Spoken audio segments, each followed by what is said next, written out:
Sainte-Hélène, une île, perdue au milieu de l'Atlantique Sud, à 2800 km des côtes africaines, à 3500 km du Brésil. Un rocher de 122 km², entouré d'un océan sans fin.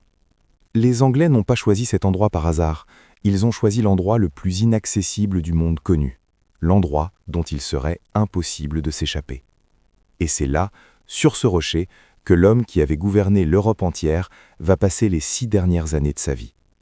Napoléon Bonaparte, 51 ans, ancien empereur de France, ancien maître de Madrid, de Rome, de Varsovie, de Berlin, l'homme qui avait fait trembler les dynasties millénaires de l'Europe. Seul, sur une île. Comment est-ce possible? Comment l'homme le plus puissant du monde connu, un homme qui avait survécu à des dizaines de batailles, qui avait reconstruit une nation depuis les cendres de la Révolution, qui avait réformé le droit, l'éducation, l'armée, l'administration de tout un continent, comment cet homme-là a-t-il tout perdu? La réponse habituelle, c'est Waterloo, l'erreur stratégique, la boue, Wellington, les Prussiens. Mais ce n'est pas la vraie réponse. La vraie réponse est plus profonde, plus troublante, et tellement plus utile pour toi. Parce que la vraie raison de la chute de Napoléon n'est pas sur les champs de bataille d'Europe, elle est à l'intérieur de lui. Et c'est exactement ce que les stoïciens avaient tenté de nous enseigner depuis 2000 ans. Avant d'aller dans la philosophie, laisse-moi te raconter une scène. Nous sommes en 1804. Napoléon vient d'être sacré empereur. Il est au sommet absolu de sa puissance. La France est pacifiée après une décennie de révolution et de chaos. Les guerres se gagnent les unes après les autres. L'Europe commence à plier. Et dans ses carnets personnels, Napoléon écrit quelque chose d'étrange, quelque chose qu'on n'attendrait pas d'un homme à ce moment-là. Il écrit « Je crains le moment où je n'aurai plus d'ennemis à vaincre. Ce jour-là, je ne saurai plus quoi faire de moi-même. » Relis ça. « Je crains le moment où je n'aurai plus d'ennemis à vaincre. » Un homme au sommet de tout et qui a peur de la paix, qui a peur de n'avoir plus rien à conquérir, qui a peur de se retrouver face à lui-même sans une guerre pour occuper son esprit. Cette phrase contient toute la tragédie de Napoléon, et elle contient aussi un miroir pour chacun d'entre nous. Parce que combien de fois, toi, pas à l'échelle d'un empire, mais à l'échelle de ta vie, t'es-tu créé des problèmes, des conflits, des agitations inutiles pour éviter de te retrouver dans le silence de toi-même? Combien de fois as-tu occupé ton temps, ton énergie, ton attention avec des choses urgentes qui n'étaient pas importantes, juste pour fuir quelque chose que tu ne voulais pas regarder en face? Napoléon avait un mot pour ça. Les stoïciens en avaient un autre. Mais la réalité, c'est la même. Les historiens ont identifié plusieurs erreurs stratégiques dans la trajectoire de Napoléon. La campagne de Russie, le blocus continental, l'enlisement en Espagne, les 100 jours. Mais sous toutes ces erreurs, il y a une seule cause commune, une seule racine. Et les Grecs avaient un mot pour ça, l'hubris. L'hubris, c'est la deux-mesure, la conviction profonde, souvent inconsciente, que les règles qui s'appliquent aux autres hommes ne s'appliquent pas à soi, que les limites naturelles, de l'énergie humaine, du territoire géographique, de la patience des peuples, du temps lui-même, ne te concernent pas. Napoléon, après Austerlitz, après Iéna, après Friedland, avait commencé à croire qu'il était au-dessus de ces lois universelles, pas consciemment, pas cyniquement, mais profondément, viscéralement. Il avait commencé à confondre sa puissance avec son invincibilité. Et c'est là que les stoïciens apportent quelque chose de décisif.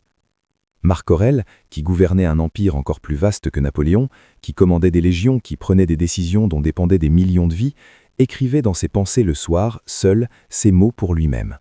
« Souviens-toi que tu es mortel, souviens-toi que tu es limité, souviens-toi que la puissance que tu exerces aujourd'hui ne t'appartient pas, elle t'est confiée, et ce qui est confié peut être repris. Ce qui est confié peut être repris. » Marc Aurèle se le répétait à lui-même, chaque soir. Pas parce qu'il était faible ou pessimiste, parce qu'il avait compris que l'oubli de cette vérité était le premier pas vers la chute. Napoléon n'avait pas ce rituel, il n'avait pas ce miroir quotidien, et progressivement, sans s'en rendre compte, il a cessé de se voir comme un homme capable d'erreur pour commencer à se voir comme un destin. Et un homme qui se croit un destin ne peut plus apprendre, il ne peut plus s'adapter, il ne peut plus accepter les corrections que la réalité lui envoie. 1812. L'invasion de Russie. Tous les conseillers de Napoléon lui ont déconseillé cette campagne, ses maréchaux, ses diplomates, ses espions, ses propres frères. Colenquin, qui est son ambassadeur en Russie et un de ses plus proches conseillers, lui a dit mot pour mot « Sire, La Russie ne combattra pas, elle reculera, elle brûlera ses propres villes et elle attendra que l'hiver vous détruise. Napoléon a répondu « Un seul grand combat et la Russie capitulera ». Il n'a pas entendu, ou plutôt, il a entendu, mais il n'a pas voulu entendre. Parce qu'entendre Colenquin, c'était accepter une limite. C'était accepter que peut-être, pour la première fois, son plan n'était pas suffisant face à la réalité. Et ça, accepter une limite, était devenu impossible pour l'homme qu'il était devenu. 600 000 hommes entrent en Russie, moins de 100 000 en ressortent. Mais voilà ce que personne ne dit vraiment sur la campagne de Russie. Voilà la vérité que les livres d'histoire minimisent. Ce n'est pas le froid qui a détruit la grande armée. Le froid est arrivé en novembre, la campagne avait commencé en juin. Ce n'est pas non plus les Russes qui l'ont détruite. Il n'y a pas eu de grande bataille décisive pendant la retraite. Ce qui a détruit la grande armée, c'est l'incapacité de Napoléon à accepter qu'il s'était trompé et à agir en conséquence suffisamment tôt. Il est resté à Moscou 35 jours, à attendre une capitulation russe qui ne viendrait jamais. 35 jours pendant lesquels l'hiver approchait, les vivres s'épuisaient et les troupes fraîches dont il aurait eu besoin n'arrivaient pas. 35 jours à refuser de regarder la réalité en face.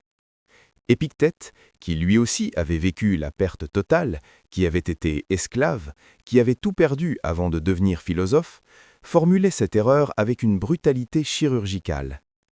La souffrance ne vient pas de ce qui arrive, elle vient du refus d'accepter ce qui arrive. L'homme qui résiste à la réalité ne résiste pas à la réalité, il se résiste à lui-même. Napoléon à Moscou ne résistait pas à la Russie, il se résistait à lui-même. Après la Russie, quelque chose a changé dans Napoléon. Quelque chose d'imperceptible au début, mais que ses proches ont tous noté. Il est devenu moins capable d'entendre les mauvaises nouvelles. Ses généraux rapportaient qu'il interrompait les comptes rendus négatifs, qu'il minimisait les défaites, qu'il restructurait la réalité dans sa tête pour qu'elle corresponde à ce qu'il voulait qu'elle soit, plutôt qu'à ce qu'elle était. Les psychologues ont un nom pour ça aujourd'hui, le biais de confirmation poussé à son extrême. La tendance à ne voir que les informations qui confirment ce qu'on veut croire et à ignorer ou minimiser tout ce qui le contredit. Et chez Napoléon, ce biais a grandi avec chaque défaite, comme si chaque mauvaise nouvelle qu'il n'arrivait pas à intégrer construisait une couche supplémentaire de protection contre la réalité. 1814. Abdication de Fontainebleau. Exil à l'île d'Elbe. La plupart des hommes, à ce moment-là, auraient accepté, auraient reconnu que l'histoire avait tourné, que l'horreur était passée, qu'il fallait laisser la place. Napoléon, lui, a vu cet exil comme une parenthèse, un moment à attendre, pas une fin, un intermède. Et en mars 1815, avec 1100 hommes, il a débarqué en France. Il a marché vers Paris. Et les armées envoyées pour l'arrêter se sont ralliées à lui une par une. C'était spectaculaire, c'était héroïque. C'était aussi, objectivement, une des décisions les plus irrationnelles de sa carrière. Parce que rien n'avait changé, les coalitions étaient toujours là, l'Europe était toujours liguée contre lui, la France était épuisée, son armée devrait être reconstruite depuis zéro. Mais Napoléon n'arrivait plus à voir ça. Il ne voyait plus que ce qu'il voulait voir, la gloire passée, la possibilité du retour, le refus de la fin. Sénèque avait écrit à Lucilius bien avant tout ça, « Le plus grand obstacle à la vie, c'est l'attente. Elle dépend du demain et perd le présent. Tu disposes de ce qui est entre tes mains et tu perds ce qui est entre les mains du destin. » Napoléon, aux 100 jours, n'était plus dans le présent, il était dans un passé qu'il refusait de laisser mourir. Il attendait un demain qui ne pouvait plus exister. Et Waterloo, l'inévitable résultat, n'était pas une surprise, c'était la conclusion logique d'une trajectoire intérieure commencée bien avant la bataille. Avant de passer à la deuxième partie, je veux m'arrêter sur quelque chose d'important. Je ne te raconte pas la chute de Napoléon pour t'instruire sur l'histoire, je te la raconte parce que ce qu'il a vécu, à une échelle extraordinaire, tu le vis toi aussi, à l'échelle de ta vie. Tu as peut-être eu une période dans ta vie où tout fonctionnait, un travail que tu maîtrisais, une relation qui marchait, un projet qui avançait. Et progressivement, tu as commencé à penser que ça fonctionnerait toujours, que tu avais trouvé une formule, que les règles ordinaires ne s'appliquaient plus tout à fait à toi.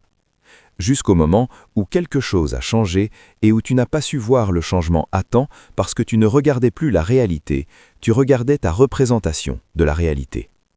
Ou peut-être que tu vis en ce moment une période de perte, une chose que tu as construite et qui s'effondre, une relation qui se termine, un poste que tu perds. Et tu te retrouves dans cette même tentation que Napoléon, la tentation de résister, de te battre contre ce qui est, d'attendre que la réalité se ravise et revienne à ce qu'elle était avant. Marc Aurèle avait une formule pour ce moment précis, une formule qu'il s'écrivait à lui-même dans les pires moments de sa vie d'empereur. Accepte sans arrogance, lâche sans résistance. 4 mots. Accepte sans arrogance, lâche sans résistance. Pas de résignation, pas de capitulation, mais une lucidité absolue sur ce qui est et une décision délibérée de ne pas gaspiller son énergie à combattre l'irréversible. C'est la leçon que Napoléon n'a jamais pu apprendre entièrement. Et c'est la leçon que la partie 2 va maintenant approfondir jusqu'à ses racines les plus profondes. Je veux te poser une question. Pas une question rhétorique, une vraie question. Une question que je te demande de garder en tête pendant tout ce qui suit. La voilà. Quelle est la chose dans ta vie que tu refuses d'accepter?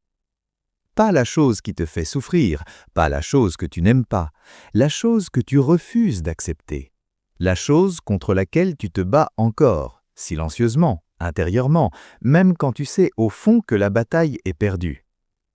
Garde cette question. Parce que c'est exactement cette question que Napoléon à Sainte-Hélène, seul, malade, vieilli, n'arrivait pas à répondre honnêtement. Et c'est cette incapacité-là, pas Waterloo, pas Wellington, pas les Prussiens, qui constitue la véritable défaite de sa vie. Voilà la leçon stoïcienne que personne ne comprend vraiment quand on parle de la chute de Napoléon. Tout le monde voit la chute comme un événement extérieur, une série de défaites militaires, un enchaînement de circonstances défavorables, l'Europe coalisée contre un homme seul. Mais les stoïciens, et en particulier Marc Aurèle, voyaient les choses différemment. Pour eux, la vraie chute n'est jamais extérieure, la vraie chute est toujours intérieure, et elle se produit bien avant que les murs s'effondrent. La vraie chute de Napoléon a eu lieu non pas à Waterloo en 1815, elle a eu lieu dans son esprit, progressivement, entre 1807 et 1812, pendant les années de gloire maximale, pendant les années où tout réussissait. Et c'est là la vérité que personne ne veut entendre, parce qu'elle remet en cause une croyance fondamentale, la croyance que le succès nous rend plus forts, plus sages, plus solides. Parfois, c'est vrai, mais très souvent, et c'est le cas de Napoléon, et c'est peut-être ton cas aussi, le succès nous rend plus fragiles, plus aveugles, plus incapables d'entendre la réalité. Parce que le succès répété nourrit quelque chose de très dangereux, la certitude. La certitude que notre méthode est la bonne, que notre jugement est fiable, que notre façon de voir les choses est correcte, que ce qui a fonctionné hier fonctionnera demain. Et cette certitude, non examinée, non remise en question, devient progressivement un mur entre nous et la réalité. Marc Aurèle avait compris ce danger. C'est pour ça qu'il s'imposait, à lui, l'empereur le plus puissant du monde romain, des exercices quotidiens d'humilité intellectuelle. Il s'écrivait à lui-même « Examine tes opinions. Elles ne sont pas la réalité, elles sont ta représentation de la réalité. Et ta représentation peut être fausse, biaisée, déformée par ce que tu veux voir plutôt que par ce qui est. Examine tes opinions. Elles ne sont pas la réalité. » C'est l'antidote à l'hubris, et c'est l'antidote que Napoléon n'a jamais vraiment appliqué, pas de façon suffisamment systématique, pas de façon suffisamment profonde. Les stoïciens avaient un concept que j'ai mentionné dans une précédente vidéo, un concept que je veux maintenant approfondir ici, parce que c'est lui qui est au cœur de tout. L'amor fati, l'amour du destin. Pas la résignation passive, pas le fatalisme, pas l'idée que tout est écrit et qu'on n'y peut rien. Quelque chose de bien plus actif, de bien plus radical, de bien plus difficile.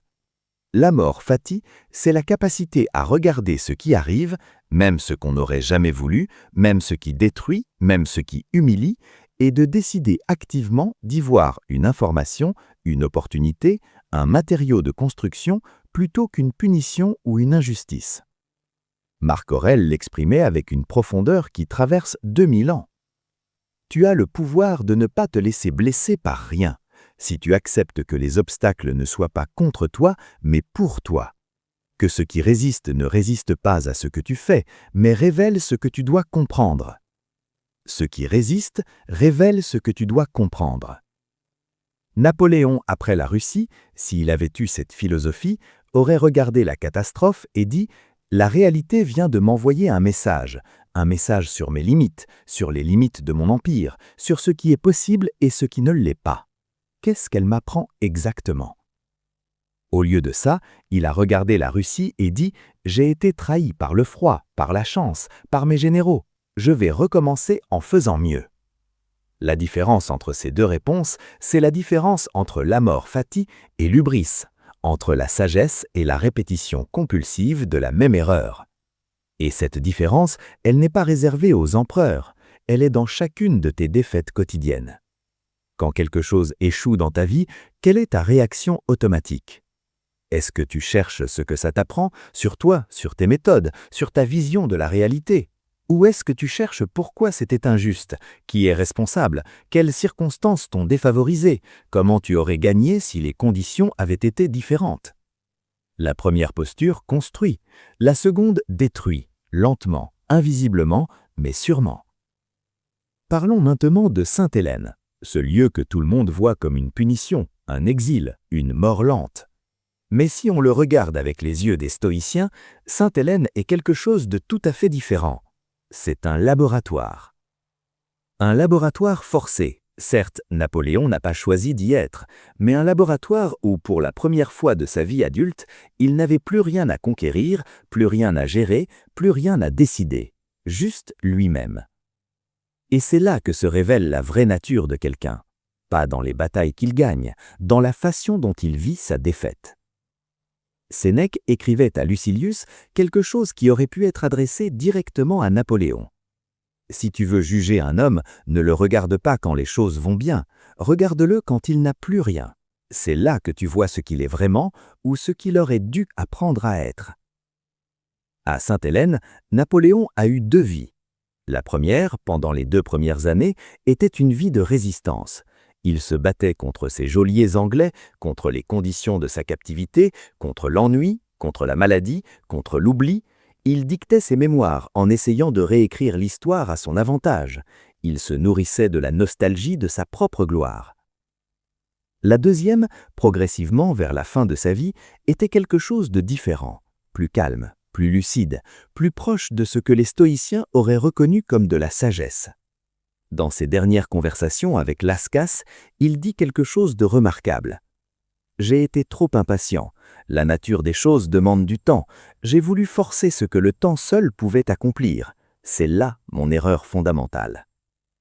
J'ai voulu forcer ce que le temps seul pouvait accomplir. » C'est peut-être la phrase la plus lucide qu'il ait jamais prononcée, et elle est venue trop tard. Pas pour lui, parce qu'elle peut l'empêcher de mourir avec une certaine paix, mais trop tard pour l'Empire. Le vrai drame de Napoléon n'est pas Waterloo, c'est que la sagesse est arrivée sur une île de l'Atlantique à 51 ans après que tout soit déjà terminé. Alors que Marc Aurèle, qui avait accès à cette même sagesse dès le début de sa vie d'empereur, s'y astreignait à chaque soir, pas dans la défaite, dans la gloire, avant que la chute ne puisse avoir lieu. Maintenant, sortons complètement de Napoléon et parlons de toi. Parce que la leçon stoïcienne de la chute de Napoléon n'est pas une leçon d'histoire, c'est une leçon sur la nature humaine et elle te concerne directement. Voici la vérité la plus difficile à entendre de toute cette vidéo. Chacun d'entre nous a son Waterloo intérieur. Pas une bataille militaire, mais un point de bascule où quelque chose s'effondre parce qu'on a refusé trop longtemps de regarder certaines réalités en face. Pour certains, c'est une relation qui se termine après des années de signaux ignorés. On savait que quelque chose ne fonctionnait pas. On voyait les signes, mais accepter ces signes, c'était accepter une perte. Alors on a continué à nier, à minimiser, à espérer que ça s'arrangerait tout seul. Pour d'autres, c'est un travail qui disparaît après des années dans un secteur en déclin.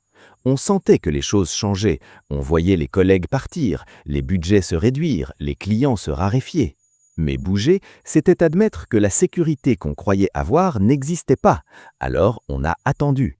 Pour d'autres encore, c'est une santé qui lâche après des années à ignorer les signaux du corps. Le stress chronique, le manque de sommeil, l'alimentation désastreuse. On savait, on voyait, mais changer, c'était admettre une vulnérabilité. Alors on a fait comme si. Dans tous ces cas, la structure est la même que celle de Napoléon. La réalité envoie des signaux. Tu les vois. Et quelque chose en toi, l'ego, la peur, le confort, l'attachement, choisit de ne pas les entendre vraiment. Jusqu'au moment où tu n'as plus le choix, jusqu'à ton Waterloo personnel. Épictète, qui avait vécu la perte absolue depuis l'enfance, décrivait la seule issue possible avec une clarté qui coupe. Cherche non pas à ce que les événements se produisent comme tu le veux, mais désire que les événements se produisent tels qu'ils se produisent. Et alors tu seras libre. Libre, pas résigné. Libre. La liberté que Napoléon n'a jamais vraiment connue, parce qu'il a passé toute sa vie à vouloir que les événements se produisent selon sa volonté. Et quand il ne le faisait plus, quand la réalité refusait de coopérer, quelque chose en lui se brisait. Je veux maintenant te donner un exercice que j'appelle l'audit de la résistance. C'est un exercice inspiré directement de la pratique de Marc Aurèle et il s'applique directement à la leçon de la chute de Napoléon. Voilà comment il fonctionne. Prends un moment de calme, un carnet, et réponds honnêtement à ces 4 questions. Question 1. Quelle réalité dans ma vie est-ce que je refuse d'accepter en ce moment? Pas ce qui te fait souffrir en général, la chose précise que tu évites de regarder en face. Le signal que tu reçois depuis un moment et que tu minimises, que tu rationalises, que tu transformes en « ça va s'arranger ». Nomme-la, écris-la, en un mot ou 2, avec précision. Question 2. Depuis combien de temps est-ce que je la refuse? Semaine? Mois? Année? Décennie? Cette question est inconfortable, parce que parfois la réponse révèle qu'on a gaspillé beaucoup d'énergie à résister à quelque chose qu'on aurait pu accepter bien plus tôt. Question 3. Qu'est-ce que cette réalité m'enseigne si je décide de l'écouter vraiment? Pas ce qu'elle m'inflige, ce qu'elle m'enseigne. La différence entre ces 2 mots est toute la différence entre la posture de Napoléon et la posture des stoïciens. Question 4. Si j'acceptais cette réalité complètement, sans résistance, sans combat, qu'est-ce qui deviendrait possible pour moi? Cette dernière question est la plus libératrice. Parce que souvent, ce qu'on croit perdre en acceptant, on ne le perdait déjà plus. Et ce qu'on peut gagner en lâchant, c'est une liberté qu'on ne savait même pas qu'on avait perdue. Napoléon à Sainte-Hélène aurait eu besoin de cet exercice. Pas à 51 ans sur une île perdue. 10 ans plus tôt. 20 ans plus tôt. Au moment où les signaux commençaient à arriver. Toi, tu peux le faire maintenant. Je veux maintenant te donner une image. Napoléon sur son lit de mort. Sainte-Hélène, mai 1821. Ces derniers mots, selon plusieurs témoins présents ce soir-là, auraient été France, armée, Joséphine. 3 mots. Sa nation, son armée, la femme qu'il avait aimée et dont il avait divorcé pour des raisons politiques. Pas l'Empire, pas la gloire, pas les victoires. La France comme identité, l'armée comme appartenance, Joséphine comme amour. Il y a quelque chose de profondément humain dans ces 3 mots, quelque chose qui dépasse l'empereur et qui touche l'homme.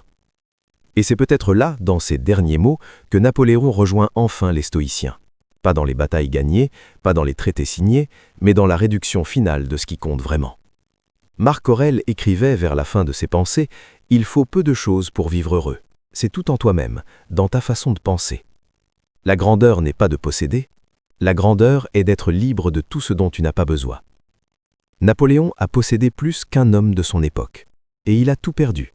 Pas parce que la chance l'a abandonné, parce qu'il n'avait pas appris, assez tôt, assez profondément, à distinguer ce qu'il possédait de ce qu'il était. Sa puissance, il l'avait. Sa légitimité, il la construisait. Sa gloire, il la cultivait. Mais sa liberté intérieure, cette liberté que les stoïciens mettaient au-dessus de tout, il ne l'a jamais vraiment trouvée.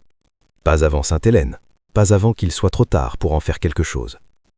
Et la leçon stoïcienne que personne ne comprend vraiment dans la chute de Napoléon, c'est celle-ci. La vraie chute n'est jamais dans ce qui s'effondre autour de toi. La vraie chute est dans ce qui s'effondre en toi, quand tu perds la capacité d'examiner honnêtement ta réalité. Quand tu cesses d'écouter ce que la vie te dit, quand tu confonds ta vision du monde avec le monde.